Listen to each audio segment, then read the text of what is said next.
Yeah, g'day everyone. Just got the car out. Thought I'd go for a drive today. I haven't had an opportunity to use the car much after the roll racing event I did the other week, so I thought I'd take it out for a drive. And I wanted to just run through just things you should know if you're considering tuning your Mustang. Things you should know about how it's going to change the car. Regarding what it's like to run on the E85.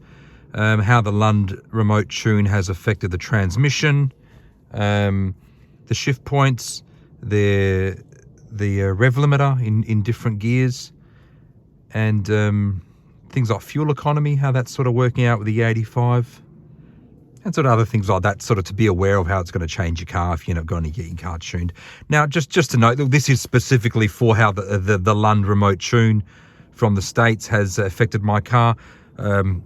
I can't comment on how any other local tuners would affect it regarding the transmission tuning and all that. But yeah, so look, let's go for a drive. Start it up. Let's go for a drive.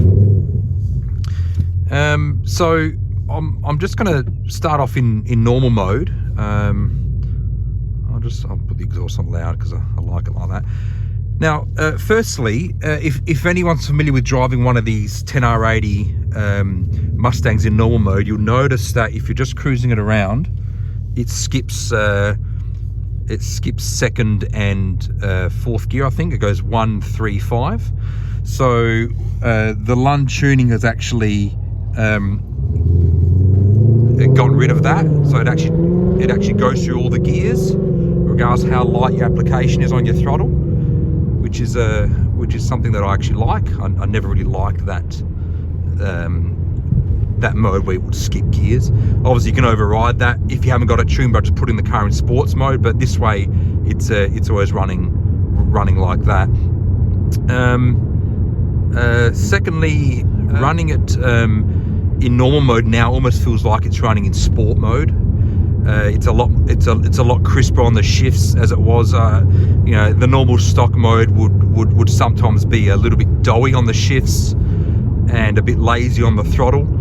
It almost seems like that's been improved a lot. The throttle mapping is a fair bit sharper in normal, and the transmission reacts a fair bit quicker. If I just put my foot down, just go straight down to third gear really quickly. Where before it'd be a little bit slower to do that. And then obviously you got your sports mode in normal, which again just speeds things up a little bit. Your throttle response, I think, stays the same. It's more sort of the transmission shifting, shift points, things like that. Now, one thing that has also changed is the overall throttle mapping in sports mode and track mode. It's a lot. Now this is probably a combination of the tune and the E85.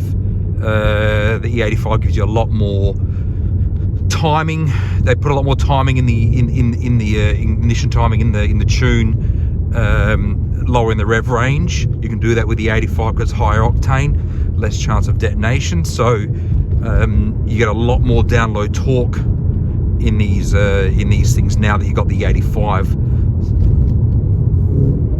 You can just light throttle application, the car just moves a lot better than it did before.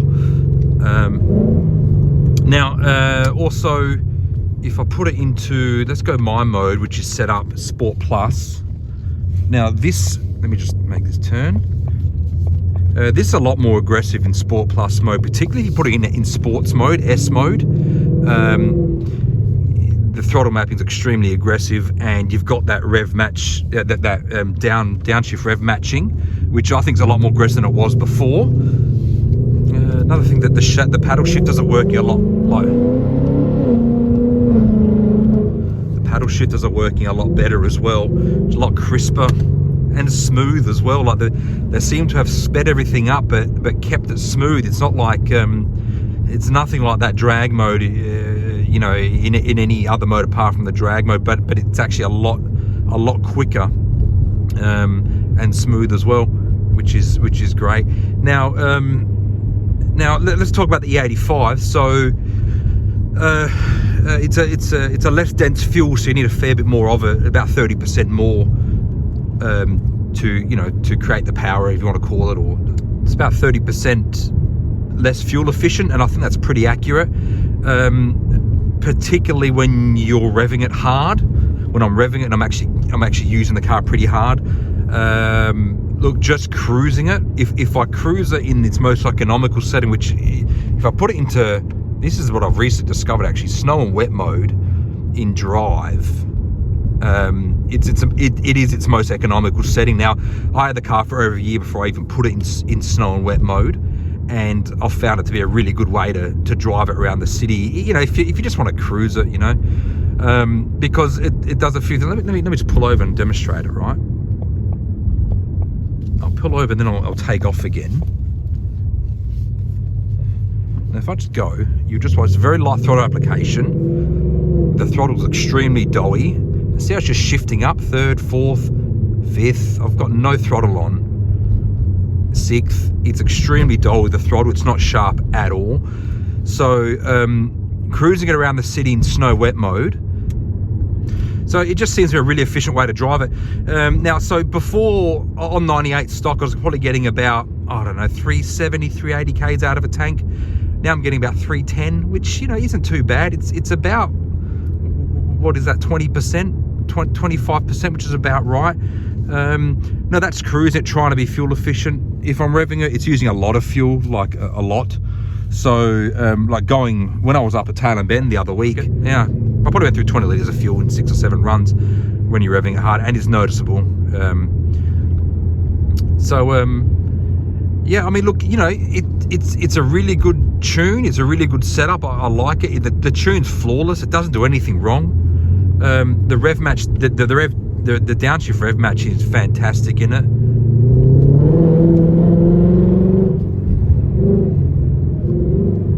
You know, it does everything right. It's making a lot more power down low. It's making a lot more power up top, and it's revving harder. Now, the headers are a big part of that top end power. I went for the 1 7/8, which is a larger diameter header.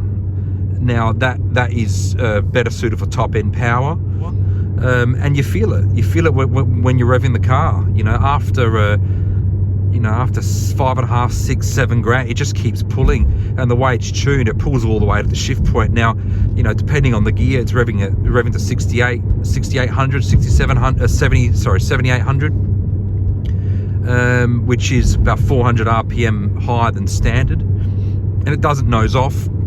It doesn't taper off or anything like that. Now, the E85, the main advantage I find with performance in the E85 is down low, off the throttle from low RPMs. It just gives it a lot more torque down low, which is what these things need. I mean, that's just very light throttle application. It's just picking up and going. Yeah, the E85 has helped a lot down low. It's made it a lot more enjoyable to drive. You know, I found when it was stock, all the fun was sort of up top, and you're going too quick up there. Now you can just get in the throttle a little bit down low, and it gets to 60, it gets to 70, it gets to 80 really quickly. Even if you're, you know, in the taller gears, you know, 3rd, 4th, you know, it doesn't really impact it like it used to. It's a lot torquier. Another thing, the open air box. Now, there's a lot of sort of discussion on the internet that I've found about closed air box versus open air box, and yeah, you know, the closed air box definitely, I found was definitely a lot better at keeping the inlet air temperatures down when stationary, compared to the open. This one does actually heat up. Like if I pull over here and just let it idle for, let's say we let it idle for 20 seconds, you'll see those numbers go up pretty quickly. Look, here's a cold day. Let's see how it goes. I hope you can see that all right. I'll just pull over, put in neutral. Now you don't have your closed air box, which is shielding the engine bay from all that hot engine bay air, but you know, once you get it moving, it actually cools down pretty well. And I'll tell you what, like, you know, if it gets hot, if it gets to like 30, 40, 50, like at roll race, it actually got up to like 65. It feels a little bit doughy off the throttle. Once you get the car moving, you don't even feel it. So it's already gone up 2 degrees in what, 10 seconds, 15 seconds. It's at 18 degrees, 19 degrees.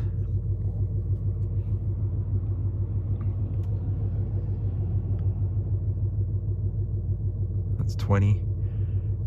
That is, you know, it does align with what I understood about this airbox before I bought it. But you know, I wanted the open air. I like the look, and I wanted the biggest opening I could get. And you know, it is good for highway. You know, when you're on the highway, it's crisp as, you know, it's like sits like 2 degrees over ambient. And when you're stationary, it cools down pretty quick as well. So look, what we've been sitting for a minute, and we've gone up 8 degrees. And what I'll do, I'll let it get to 30, and then we'll just drive it normally, and we'll just monitor how quickly it cools down. I found the tune on this package. Well, this is the main reason I went for this package. This is a very common setup for how they tune them in America. You know, your JLT intake's extremely popular over there. Headers, resonator delete, and look, Lund tune about 60-70% of all the Mustangs in the States. And you know, when I started doing my research on Lund, I saw the results people were getting, and when I started contacting them, they were so responsive and they were supportive, and the tune's just great. You know, it just works. This is such a good setup. You know, just good, reliable setup. You know, it's not the fastest thing on the road, I'll tell you what, it's not, but you know what, it's a good amount of power for this chassis, for standard suspension, for standard brakes. It's just a good setup, and it's going to be reliable. You know, it hasn't skipped a beat. You know, anyone that says remote tuning, you know, you need to put your car on the dyno. Look, I get all that, but you know what? For a naturally aspirated car, I don't think you do for this thing. And I've had no issues, none whatsoever. You know, yeah, they can remote tune a supercharger for you as well, and apparently they take a few more revisions, but they get them right as well. All right, so we're at 30 now. It took us, well, almost 2.5 minutes to get from 16 to 30, so double it. 33 now, it's getting hot really quickly now. So we'll just monitor how it goes down. So 33.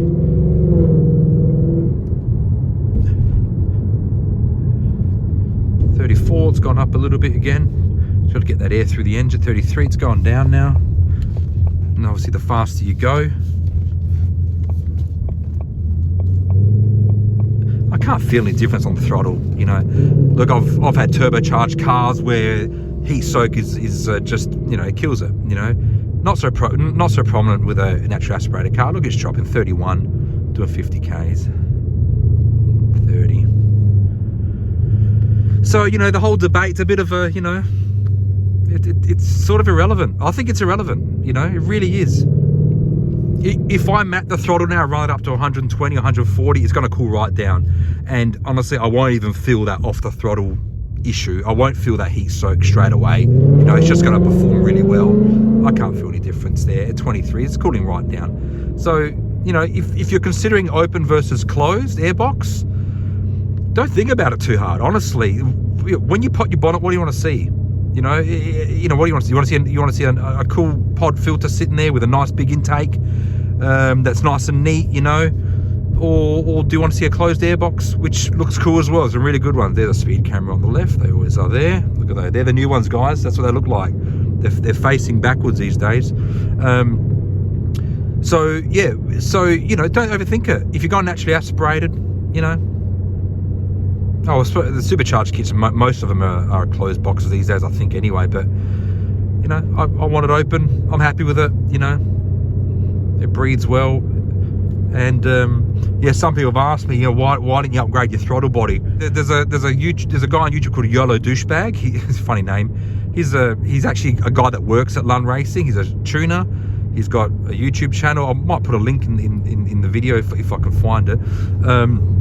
He's tested all this stuff. He's got his own dyno. He's tested NA setups with throttle bodies, and you know, the cost of throttle, it's not worth it. You don't gain the power on an NA setup. It's not even worth 5 horsepower apparently. You know, it's not worth $700-800 to put it on there. You know, if you're chasing power, big power, supercharge it. That's it, and run with it that way. You know. Trying to eke out all these gains with the NA setup by throwing all these parts at it and every little bit, like, you know, the the throttle body upgrades with the GT350 manifolds and all that, it's not worth it. It's not worth the money to gain 10, 15 horsepower, if that. You're not even going to gain it. You know, the stock 18 manifold is fantastic. The throttle body's fine. You run on E85 with an intake and your headers, resonator delete, leave your stock axle back. You don't need to change it. It's plenty loud, this thing. It sounds great. And again, there's probably stuff 4 horsepower in that rear exhaust changing it. Lucky if there's 5 horsepower in it. Not even. And I'll explain to you why I say that. Now, you can bolt on a supercharger on this motor with a stock exhaust, leaving the resonator in place and the stock headers, and it will flow 700 horsepower. 700 horsepower. There's no restriction that exhaust for 550 for an NA car, so why upgrade it? The headers, okay, I think they're a great upgrade. They give you about 30, 40 horsepower. They claim, and it felt like that when I got the car back before I tuned it. You know, an axle back exhaust, I don't want to spend the money. I don't want to spend 15 to 3.5 grand, you know, depending on what you get. And particularly if you want to keep your active exhaust, why, it's even more expensive. So if you've got an 18 with active exhaust and you want to make it loud and to sound good, put your headers on it, remove your resonator, and that's it, you're done, you know. So, you know, it's a nice simple setup. It performs exceptionally well. The tune's great. It makes plenty of power for an NA car. And look, you know, at roll racing there, you know, a lot of those cars that I was running against, a lot of the ones that I beat were turbocharged cars, and I've beaten supercharged cars with this thing before as well out there. So, you know, they're a quick NA car. They're not. You know, they're not a quick supercharged car. It's completely different. You're talking about 200-300 horsepower more. You know, and if I ever want that, I've set myself up for it. The only part I have to throw away or sell is the intake, the JLT intake, if I want to go supercharger on this thing that I've already got. The headers are useful. They will complement a supercharger perfectly. I wouldn't upgrade the exhaust or anything like that. Yeah, I'm sort of rambling a bit here, but I was just sort of, yeah. Anyway, so yeah, look, that's pretty much it, guys. You know, if you like the content, maybe subscribe to the channel. I've got a few ideas, a few other videos I want to bring out in the coming weeks and months, so I'm going to put some effort into doing those, and hopefully you enjoy the videos. Yeah, it's just keep it simple. You know, keep it simple and do things once. You don't have to spend your money over and over again. I hear of guys doing things, you know, changing intakes and going from a closed box to an open box and expecting massive power gains. The gains aren't there. You're naturally aspirating, you know what I mean? So if you go on NA, you're not chasing huge amounts of power. You're chasing reliability, and you're chasing, you know, just good, fun, tractable power, particularly with a 10-speed. Look, I know this sounds a bit bloody cocky, but whatever, man. Like, I'd put this thing up against a supercharged manual Mustang, and you'd be surprised. Look, I may not win. This thing may not outrun it, but you'd be surprised how much of a run this thing will give a supercharged manual Mustang. Something like an R spec, you know, with another 150 kilowatts at the wheels. This automatic's worth a fair bit of performance. But anyway, that's just a bit of carry on. So look, anyway, guys, thanks a lot.